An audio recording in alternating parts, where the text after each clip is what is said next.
नमस्कार बंधुरा दीपा रान्नाघरे आपनादेर सबाइके स्वागत जानिए आज के आमार भिडियो शुरू करछि।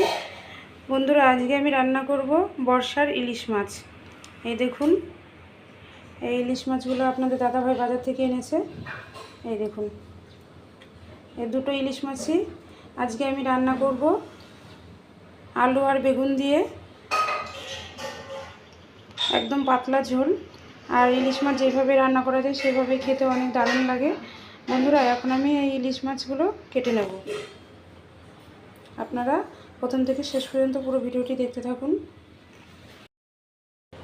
বন্ধুরা ইলিশ মাছগুলো আমি কেটে নিয়েছি, এই দেখুন।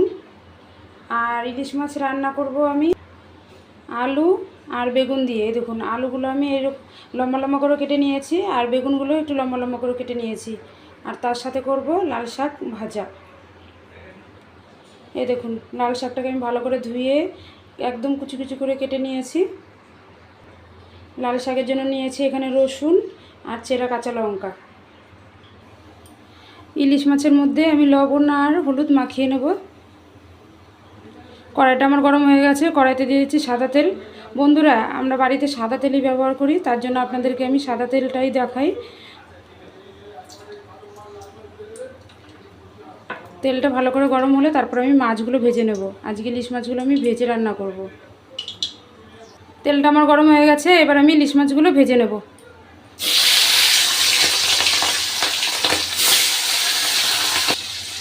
বন্ধুরা মাছের এক পিঠ আমার ভাজা হয়ে গেছে। ইলিশ মাছ খুব একটা কড়া করে ভাজবো না,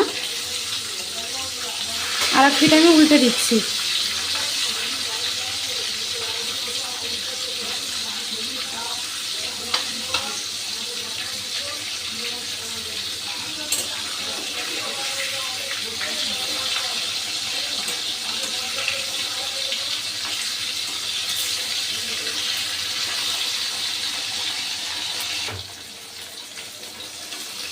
বন্ধুরা ইলিশ মাছগুলো আমার ভাজা হয়ে গেছে, এবার আমি ইলিশ মাছগুলো তুলে নিচ্ছি।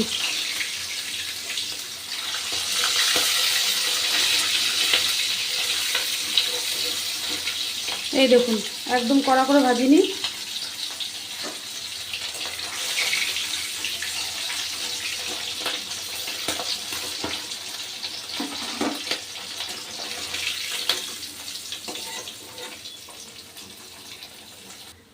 এইভাবেই সব বাকি মাছগুলো ভেজে নেব।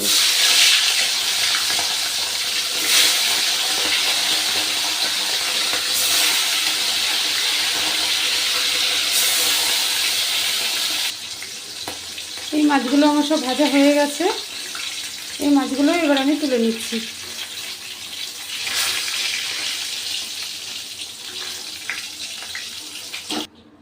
ফোড়নের জন্য দিয়ে দিচ্ছি কালো জিরে।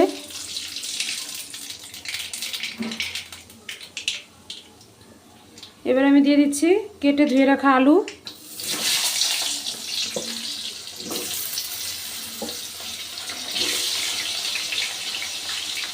আলুগুলো আমি একটু লাল লাল করে ভেজে তারপরে আমি বেগুনগুলো দেব। এবার আলুতে দিয়ে দেবো আমি হলুদ গুঁড়ো আর অল্প করে লবণ, তাহলে আলুটা ভাজাটা খুব ভালো হবে।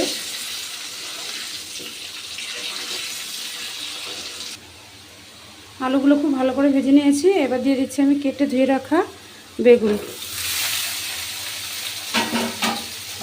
আলুর সাথে বেগুনগুলো আমি একটু হালকা ভেজে নেব।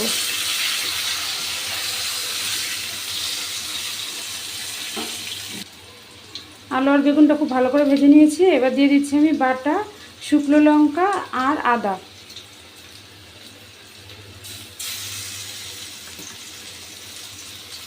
এবার মশলাটাকে আমি একটু আলু আর বেগুনের সাথে ভালো করে একটু কষিয়ে নেব।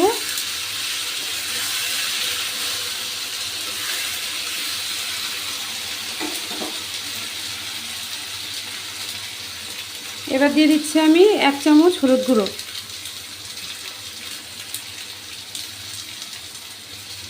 স্বাদ মতো লবণ। আবারও একটু মশলাটাকে ভালো করে কষিয়ে নেব।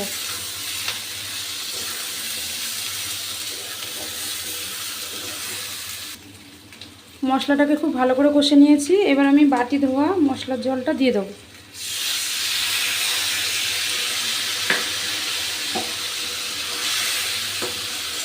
এই দেখুন মশলাটা খুব সুন্দরভাবে আমি কষে নিয়েছি। এবার দিয়ে দিচ্ছি আমি পরিমাণ মতো জল।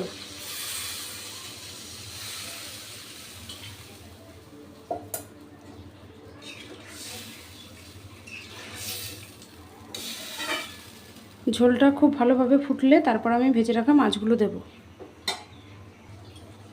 এবার দিয়ে দিচ্ছি ভাজা জিরে বাটা।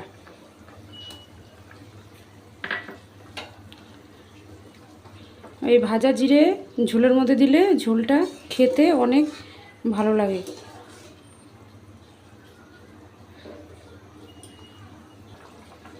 ঝোলটা খুব সুন্দরভাবে ফুটছে। এবার আমি দিয়ে দিচ্ছি ভেজে রাখা ইলিশ মাছ।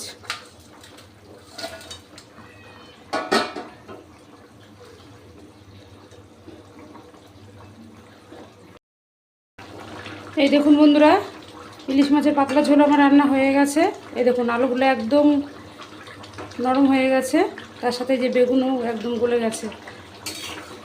এবার আমি ইলিশ মাছের ঝোলটা নামিয়ে নেব। এই দেখুন ইলিশ মাছের ঝোলটা আমার হয়ে গেছে, আমি নামিয়ে নিয়েছি। আর দেখুন কি দারুণ লাগছে ইলিশ মাছগুলো দেখতে। বন্ধুরা ঝোলটাও দেখুন দারুণ হয়েছে।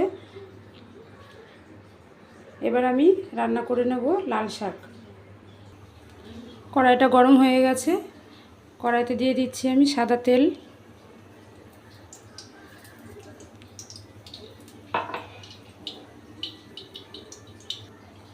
ফোড়নের জন্য দিয়ে দিচ্ছি কালো জিরা, শুকনো লঙ্কা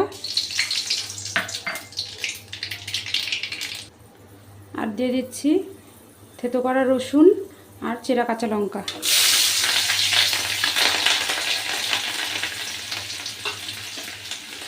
রসুনটাকে আমি একটু লাল লাল করে ভেজে নেব, তাহলে রসুনের কাঁচা গন্ধটা চলে যাবে এবং শাকটাও খেতে অনেক ভালো লাগবে।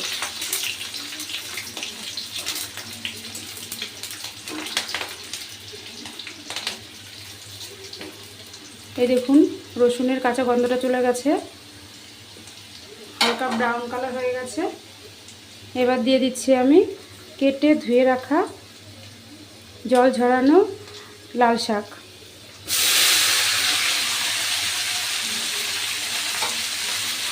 এবার লাল শাকটা আমি একটু নেড়ে দেবো।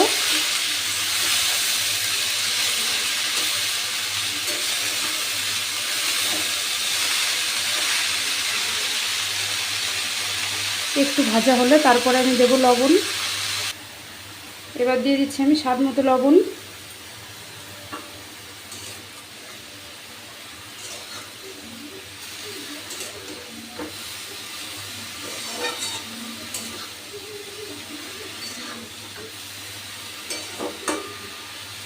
বন্ধুরা লবণটা তো আমার দেওয়া হয়ে গেছে। এবার আমি শাকটাকে ভালো করে নেড়ে দিয়েছি। এবার শাকের থেকে জল ছাড়বে, তারপরে আমি আবারও শাকটাকে ভালো করে নেড়ে দেবো। কিছুক্ষণ পরপরই শাকটাকে নাড়তে হবে, নাহলে এই দেখুন শাকের থেকে জল ছাড়া শুরু হয়ে গেছে। এইভাবে আমি কিছুক্ষণ পরপর নেড়ে দেবো।